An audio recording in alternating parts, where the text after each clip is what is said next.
and welcome to the skating lesson. I'm Jennifer Kirk. And I'm Dave Leese. And tonight we're super excited to be speaking with three-time national champion, Grand Prix final champion, 2010 Olympian, fan favorite, and everyone's pick for the 2014 Paul Wiley moment, Jeremy Abbott. Yes, Dave and I are huge fans of Jeremy skating, and he's coming off a bit of a rocky season. He failed to make the world team, saw him stumble a bit in April at the World Team Trophy, so we're going to ask him about that and his goals and his outlook heading into this very important season. Well, Jeremy, thank you so much for being a guest on the skating lesson. Dave and I are huge fans of your skating. So we want to start with a very serious question. We've been following you on Twitter for a while, Rabbit. We're big fans of your tweets. So we want to know, what is your favorite order at Chipotle? My favorite order at Chipotle? Yes. Unfortunately, I can't order it anymore. So I usually get like a chicken or a steak bowl with brown rice, the vegetables, tomatoes, corn, and cheese. Are you one of those toppings? You like to throw all the toppings in? No, I mean, like, ideally I would get like a steak burrito with like guacamole and everything, but I was told that the tortillas and everything I'm not allowed to eat anymore. Oh, that's no fun. I know, nutritionists and stuff. Oh, man. The wet towel. All right. Well, you recently delighted fans when you announced that you'd be returning to your Exogenesis Long program for the upcoming Olympic season. What made you decide to return to this program? I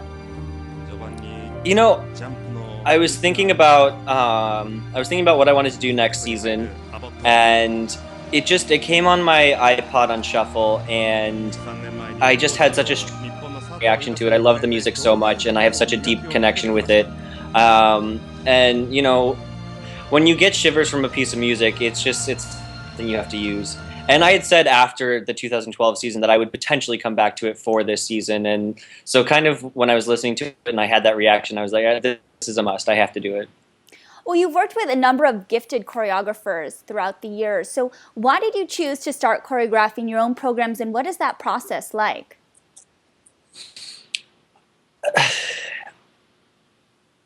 It's pretty easy because I have Yuka to kind of guide me and make sure that I don't get too crazy or that things start to look too much the same. I guess I started kind of choreographing my exhibition pieces maybe the 2 seasons prior, and with Yuka's help, and it was a very comfortable process, and the programs are very they were easy. I mean, not easy, but they were easy in a way that it just kind of came naturally, and the flow of the programs and everything kind of went really well. So when it kind of came to it, I decided that I wanted to work with Yuka to create a program, and it worked seamlessly like the previous ones had. Mm-hmm. Well, we've seen you continue to work with choreographers for your short programs. We saw you work with Benji Schwimmer in the past and other choreographers from the dance world. So we recently saw your pictures working with Robin Cousins. How did this come about, and what was it like? Well, I wanted to work with Robin because he's basically, I started skating after I saw him perform.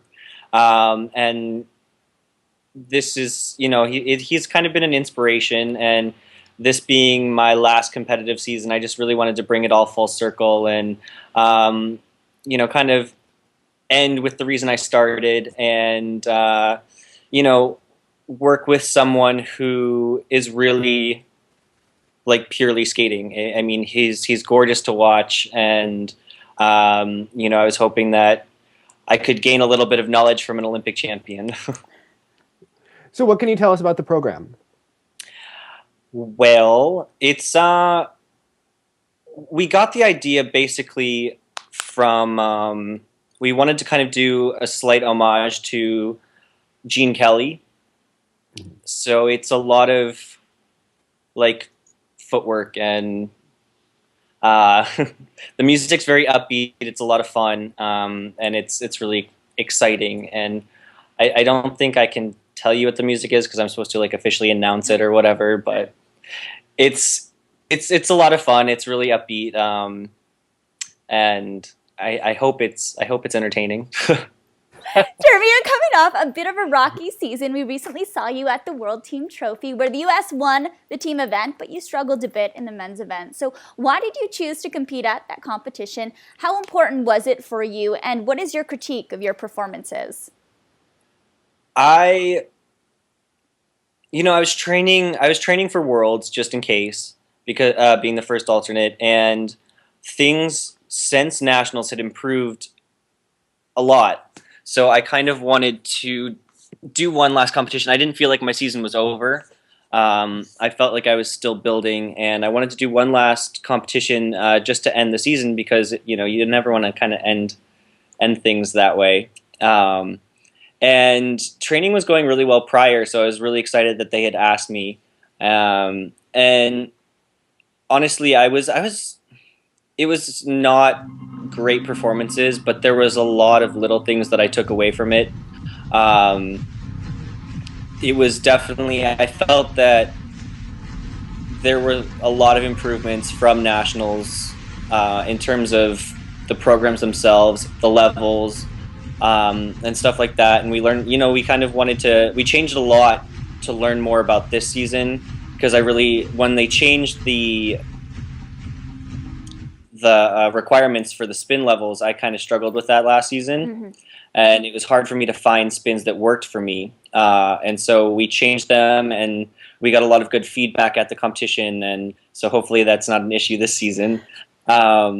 And a lot of good just like mental things, working with my sports psychologist. When I talked to her afterwards, I was really aware of kind of what was going on and where I was mentally, and where my focus was at. And it did, even though it wasn't a great competition, it gave me a lot of confidence heading into this season. Well, you talk about working with a sports psychologist. When did that relationship begin? I've been working with Dr. Caroline Silby for maybe 3 years now. Oh, great. I started working with her like right before Nationals in Greensboro. Right. Well, in Japan at the World Team Trophy, we saw you miss the quad. How important do you think it is that you have the quad in your short and your long program this season to be on the podium in Sochi? And do you plan on doing it in both your programs?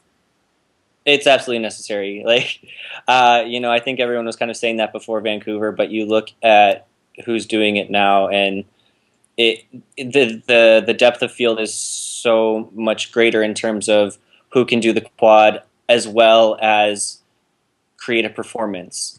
So it's absolutely necessary. I think the podium in Vancouver, it's going to be 3 men who do the quad in both programs, if not more than one. Mm-hmm. Well, we've seen you land such gorgeous, powerful quads in the past, but you seem to struggle with them this past season. So what do you think the cause of your inconsistency was this past season with the quad?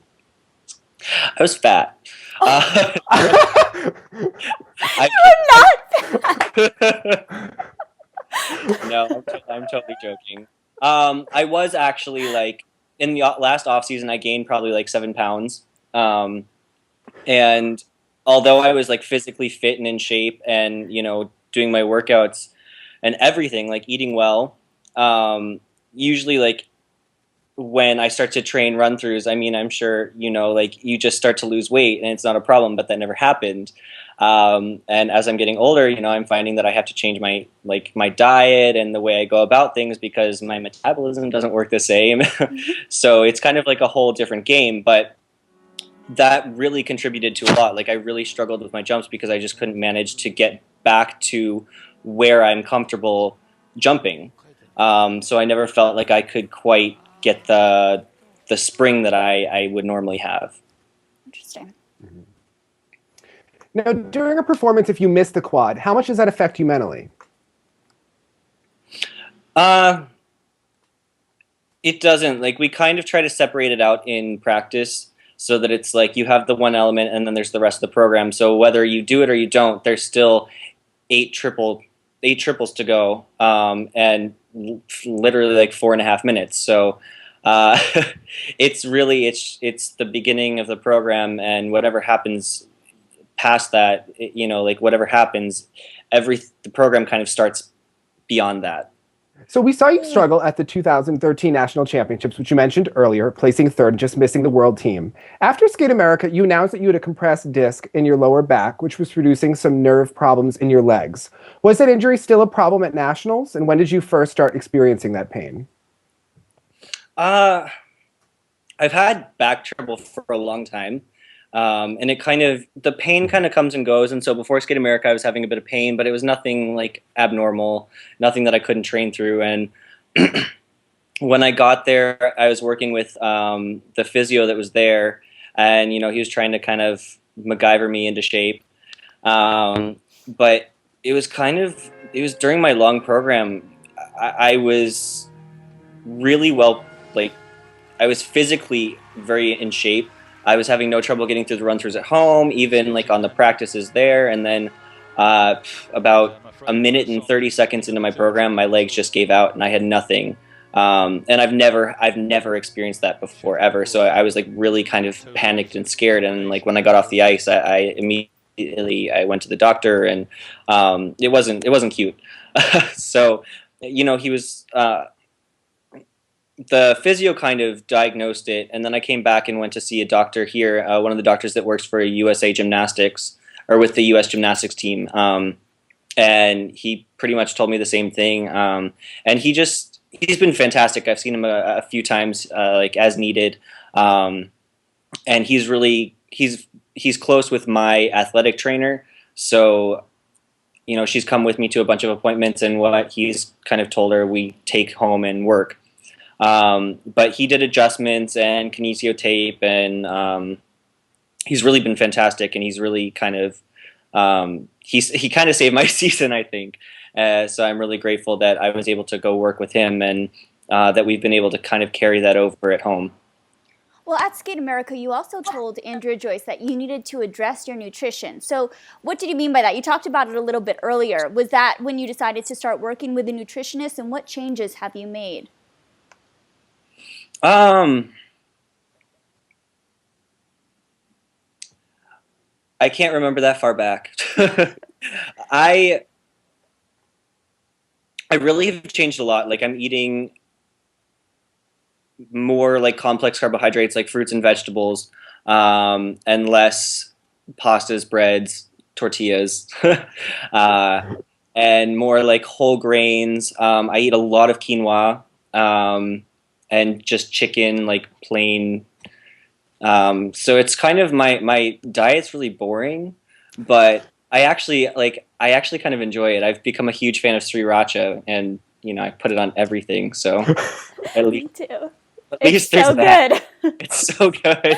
Sriracha and soy sauce. Oh my gosh, yeah.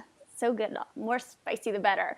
So in 2010 at Nationals, we saw you skate two of the strongest performances of your career to defend your national title and to win a berth on your first Olympic team. Yet a month later at the Olympics, you struggled a bit, placing 10th. And this kind of seems to be a theme throughout your career since the 2009 season, where you'll have a really strong skate at an event, but that momentum doesn't so much carry to the next competition.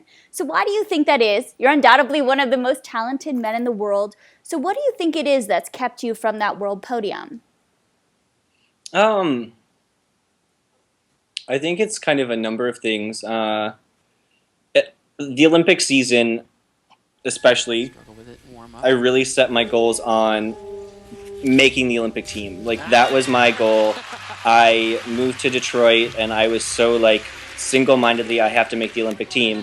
And so I certainly wasn't expecting to skate like that at Nationals, and I did that, and I achieved my goal, but I hadn't set goals beyond that. Like I hadn't set goals, okay, well, if I make the team, then what happens? Like, so in my mind, I had already achieved the goal, and then I have like so many people coming up to me telling me like, if you skate exactly like that, you're going to be Olympic champion. And it's like in my mind, I'm like, oh crap, like I didn't even think to be Olympic champion. And so I'm pretty much like scared out of my mind. And the 3 weeks from Nationals to Olympics, my training just completely imploded, and my confidence was gone. And I wasn't prepared to leave at all, like mentally. So there was that. But I have to say, like last season heading into Nice, I was so ready to stand on that podium. I was training fantastic, and honestly, I still I I've talked about it a bunch with Caroline, and I still don't even know like what happened there. But you know, there's always a time to break a cycle and to break habits. So this is the best time to do it. I couldn't agree more. Well, you talk about working with Dr. Silby. So what specifically do you and she work on as you start to look ahead to a really important season, your final season? You talked about your competitive season. I'm sure you're feeling the pressure. So starting in June or whatnot, what are you and she work on as you look ahead to Sochi?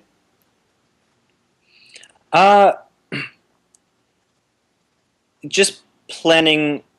We've started to kind of just plan very skeletal, just kind of how to go about training, and you know, to really use this the last season like looming over my head is just as motivation. I'm really excited. I leave on vacation Saturday. I get 2 weeks off, but like I'm just so excited to start this season and to start training and just put everything into it. Like, you know, this year there's nothing.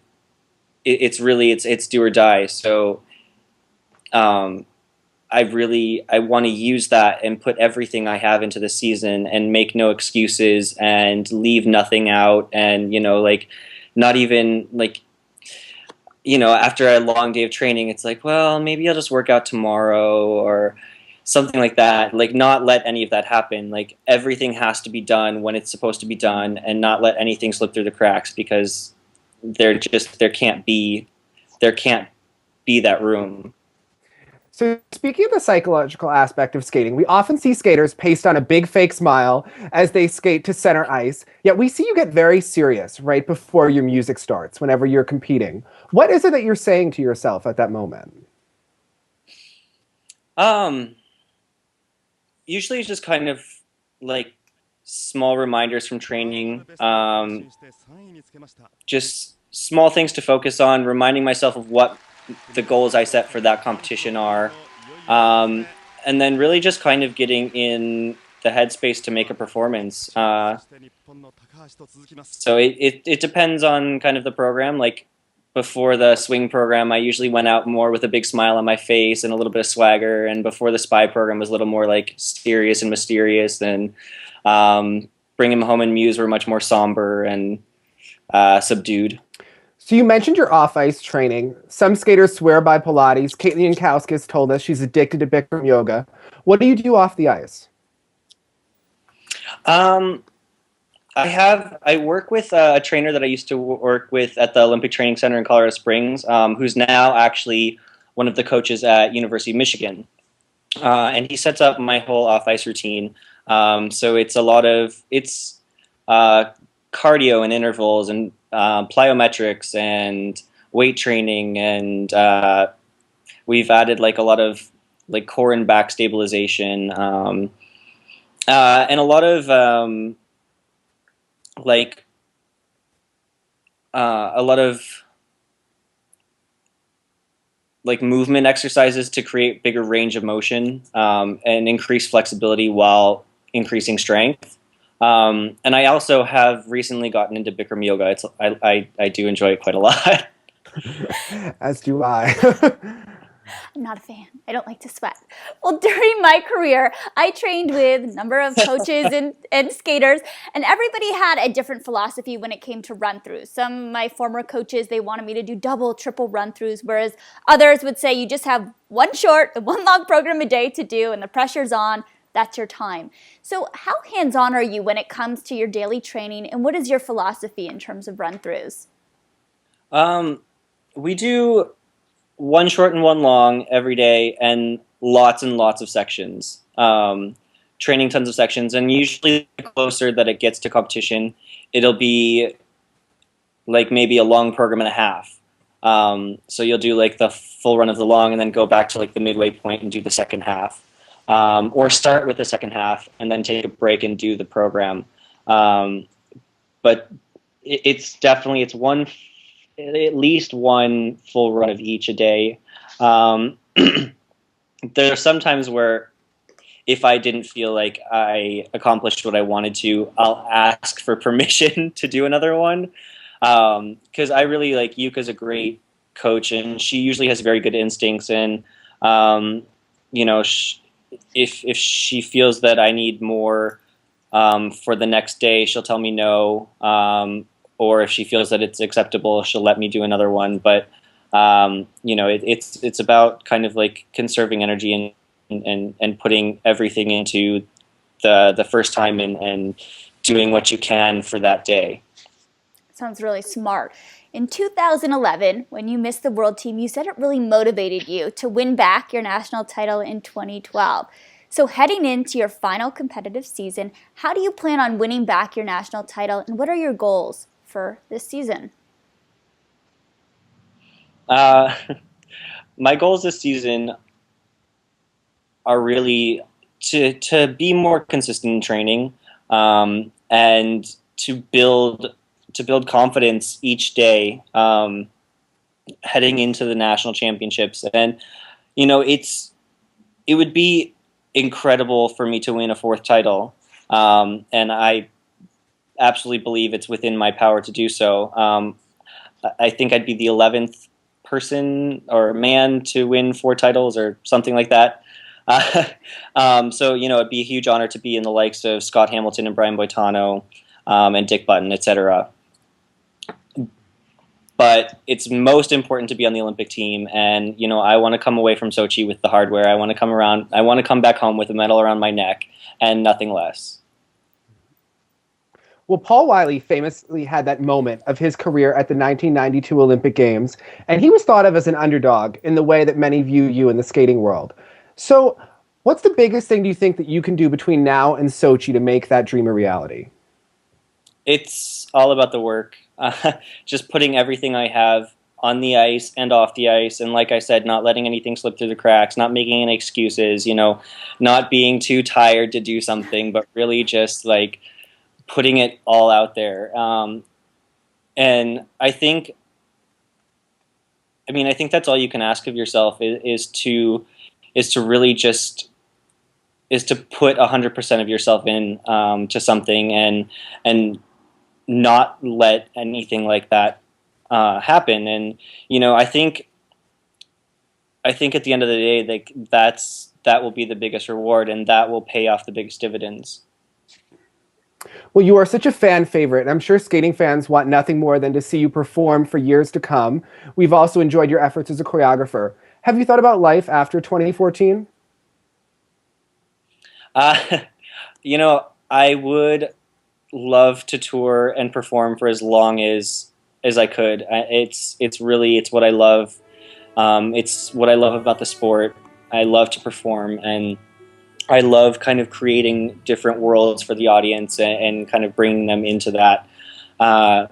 So honestly, like that's what I want to do. I want to tour and I want to perform and I want to do shows for as long as possible. It's kind of unfortunate that the skating show in the U.S. has kind of gone on the wayside. But there's lots of work in Asia and Europe, so hopefully they'll want me.